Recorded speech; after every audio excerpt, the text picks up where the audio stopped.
Hello everyone. For today's video, a pawn and game I'm going to share with you. In that position, the king white is here. The direction for that, the black one, like that. White first to move and achieve a draw. If white make a mistake on that, he lose in that position. White only a tempo for that. King b3, forward his pawn, f5, king c2, forward his pawn, king d2, 3, then forward his pawn, pawn b4, forward his pawn to f2, and a2.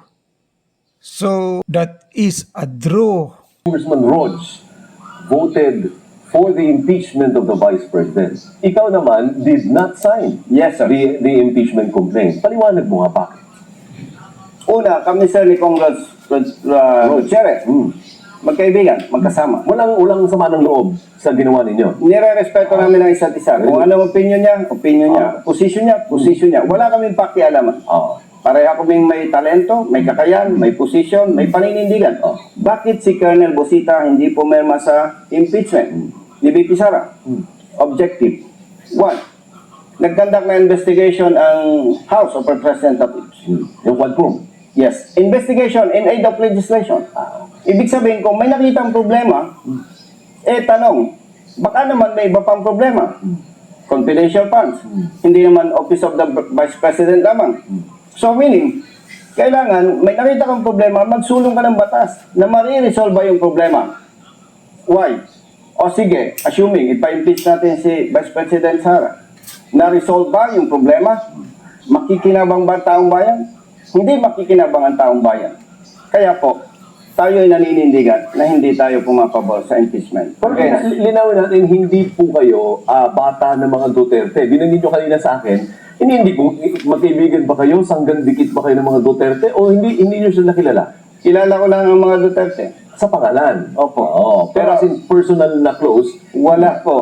Wala po. Ako lang talaga, Sir Alvin, simula nung maging sundalo, magpulis, naging congressman, may prinsipyo at paninindigan ako. I do not care kung sino ang tatamaan. And you serve at the Philippine National Police during the time of President Duterte. Yes. Colonel, okay. So na-witness mo yung Oplan Tokhang, no, controversial. Yes, and you sir. were quoted as saying, sabi mo, hindi maganda yung Oplan Tokhang. May problema lang sa execution. Explain yourself. Sir, nabanggit mo hindi maganda. Maganda ang Tokhang. Oh. Yes, actually, Sir Alvin, maganda ang Tokhang. Pagka yung kapatid mo may sangkot, may intelligence information na sangkot sa illegal drugs, kakatok. Sir Alvin, yung kapatid mo, may information kami na sasangkot sa droga. Baka pwede, i-surrender nyo sa amin, merong programa ang PNP. Ganon kaganda.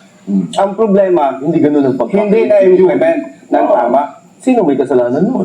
PNP. Oh. Anong problema sa PNP nung panahon na yun? Alam mo, again, pare-pareho tayong Pilipino. Ang pinag-uusapan natin dito, yung kalagayan ng taong bayan. Yeah. Nandiyan kasi yung payabangan pasikatan, pagalingan.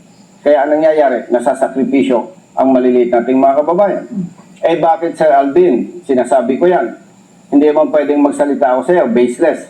Sabi ng DOJ, 20% ng illegal drug cases ang convicted. 20%, 80% dismissed. Yun yung malinaw na patunay na may mali sa execution. Yes, So kung ikaw ang PNP chief noon, ano dapat ang ginawa mo? Na hindi nila ginawa ng leadership ng PNP noon. Wala dapat patayan, paano ba? Una sir, dapat pag binigyan ka ng assignment, hindi kita kukotahan. Dapat binigyan kita ng assignment, may tiwala ako sa iyo. Do your best. Pag nakita ko, hindi ka non-performing asset ka, mahina ka, sibaking kita. Kasi, ang problema dyan, Sir Alvin, pag sinabi ko sa'yo, Alvin, kailangan meron kang accomplishment sa illegal drugs, 7 per week. No. Mayabang ka pipilitin mo. Masasakripisyo, yung mahihina ating mga kababayan. Hihiramin ko yung sabi ni Secretary Remulla ng DOJ. Baka naman sasabihin, masyadong self-serving ako. Ano sabi ni Secretary Remulla? Hinuli ng Toscoin Caracos, Tuesday. Thursday, drugs ang kaso. Oh. So, yan yung mga patunay, maliban doon sa statistics. Okay. Ngayon naman po, bilis na oras. Ngayon naman po, mga may init na usapin ng ating bansa at nais po namin malaman ang inyong pananaw at paninindigan sa mga ito. May 10 tanong sa inyong harapan. Maybe hindi natin maubos yung 10. Wala ng time. Subukan natin sagutin lahat sa abot ng ating makakaya sa loob ng 6 minutes. Choose one. Ako magbabasa. O pwede rin ikaw. Basta malaman kung tama yung binasa mo. Ako na o ikaw? Ano po ang pananaw ninyo sa breakup ng Uniteam? Ay, salang super breakup na. Hindi maganda. Dahil hindi naman sila nasakripisyo, pati taong bayan. Opo. Dahil sila mga leaders, pero nag-away-away, sinong ipit? Yun dapat pinagsisilbihan, taong bayan. Okay. Another one. Marami-rami pa yan. Colonel, pabor ka ba na gawing legal ang divorce sa Pilipinas? And I'm so happy na bring up itong another facet of your personality. Hindi transportation, hindi criminality. Something to do with relationship. With respect to late Congressman Lagman, Ayo, it's him. ginagalang ko yung mga pumapabor. Oh. Pero hindi po ako pabor. Dahil, Napakahalaga ng pamilya. Okay. Parang pag naisa batas ang divorce, parang pinopromote natin yung hiwalayan. Imagine, kung yung anak mo, magpapakasal pa lang. Anak, parang hindi okay yan. Relax ka lang, daddy. May divorce naman eh. So parang hindi maganda. Dapat paigtingin, palakasin ang pamilya. Dahil pagka nasira isang pamilya, masisira ang buhay at kinabukasan ng anak. Ang dulo niyan, tataas ang criminality sa ating bansa. Napakahalaga po na buo ang pamilya. one more please. Sabi dito, sa inyong pananaw, may tuturing bang pork barrel o hindi ang akap, ayuda para sa Kapos Sang Kita Program Fund? Actually, kasali yan sa tanong ko, naubusan na tayo ng oras. But at least dito may time cut. Sir, kung titingnan mo yung ibig sabihin ng pork barrel, yes. Hindi dapat yan. Kasi nagagamit yan ng mga nanunungkulan para sa pamumulitika. Wala mo lang bang umalma sa inyo dun sa camera? Sabi no, Mr. Speaker, pork barrel po yan. Iba lang yung pangalan. Wala bang salita doon at matapang na tumayo? Walang tumayo. Walang tumayo. Kasi, anyway, no comment. Baka mapasobra, malasi naman tayo. At saka One more, right? hindi ko ugali yung bumengga ng kapwa na parang, you know, One more. Ito po. Ano ang masasabi mo sa pag-transmit ng impeachment complaint laban kay VP Sara Duterte sa Senado? Partly nasagot mo na, but if you want to add something, you can. Na-transmit na sa Senado. Pero ang latest, after so na pa ma-actionan eh. ang bola nasa Senado. At, you know, Sir Alvin, ang impeachment kasi political process. Oh, yeah. Parang, with respect to other senators, sa mga senador at sa mga congressmen, political process, pag inanalyze mo, parang formality na lang yung procedures eh. Ang dulo niyan, botohan eh. Madami ang kakampi mo, swerte mo. Kakaunti ang kakampi mo, mamalas. Ganun lang kasimple. Yes. Numbers game. One more. Ang tanong ay sa issue ng West Philippine Sea. Tama-tama, PNP ka galing. Tama ba ang ginawang pivot ng administrasyon sa US mula sa China? Kasi ang turing sa atin ng impression ng Duterte, pro-China tayo. Nung pumasok si Pangulo Marcos, pro-US naman tayo. Tama ba yun? Actually, yung nire-respeto ko naman, ano po, yung mga nasa posisyon para proteksyonan yung ating soberenya sa West Philippine Sea. Ano po. But for me, wala pa rin gagaling doon sa diplomatic approach. Parang away magkapit-bahay yan eh. Ano po, kung ano yung sinasabing sa iyo, proteksyonan mo lamang. Pero huwag kang magpakita ng para bang tataas ang tension. Ano po. At huwag nating payagan na may nakikialam. Kumbaga, mag-away tayo, magkapit-bahay tayo. Huwag nating hayaang may nakikialam. So, ibig sabihin mali yung pag-pivot natin sa US. Hindi natin kapit ba yung US ang layo niyan sa atin? Dapat po talaga, huwag nating iasa sa iba ang ating problema. Okay. Another one, please. Kaya pa dalawa siguro.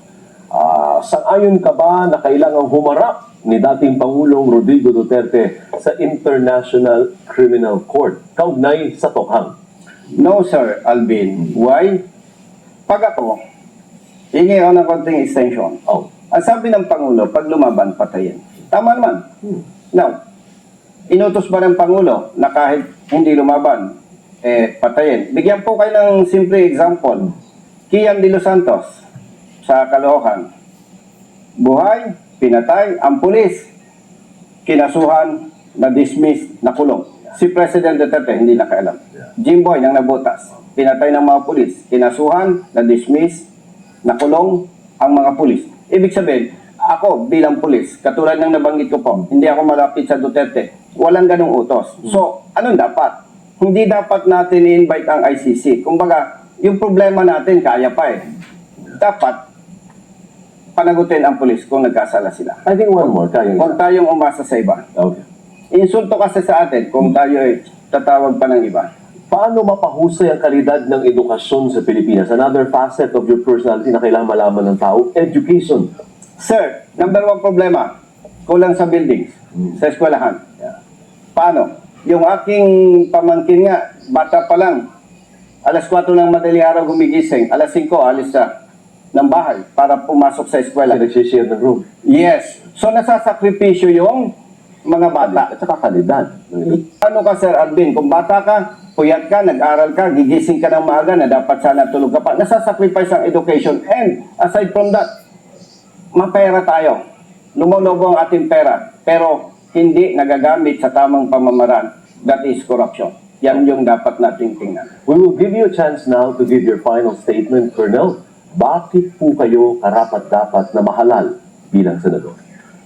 Sir Alvin, mula nung ako'y sundalo, naging pulis, naging congressman, ako po may prinsipyo, paninindigan at pagmamahal sa bayan.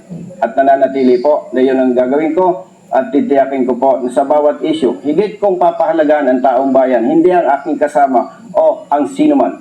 Isang halimbawa na po nito, itong impeachment issue. Yun lang. Hindi mo ubusin. May 50 seconds ka May pa. 50 seconds pa. Sa ating mga kababayan. Sa ating mga kababayan na sumusuporta at nagtitiwala po sa akin, ihatid po ninyo ako sa Senado. At kung kayo naman ay nabudol-budol ko, simple lang. Parang nabudol-budol. Parang man-negative yung salitang yun. Hindi, ibig sabihin, marami ng kumakandidato, nanloloko, nagbobola. Okay. Kung naloko ko kayo, pababain ninyo ako sa Senado, bababa po ako. Hindi ko pagpipilitin ang aking sarili. Tatandaan po ninyo, hanggang huling buhay ng paninilbihan ko sa taong bayan, paninindigan ko ang aking prinsipyo, paninindigan at pagmamahal po sa inyo. Walang kasinungalingan, walang pambobola. Totoo lamang po. Subok ko na ang aking sarili. Maraming salamat. And good luck to you, Colonel Busita. At yan po ang harapan 2025. Kasama si Bonifacio Bosita. Maraming salamat at magandang araw, kapamilya.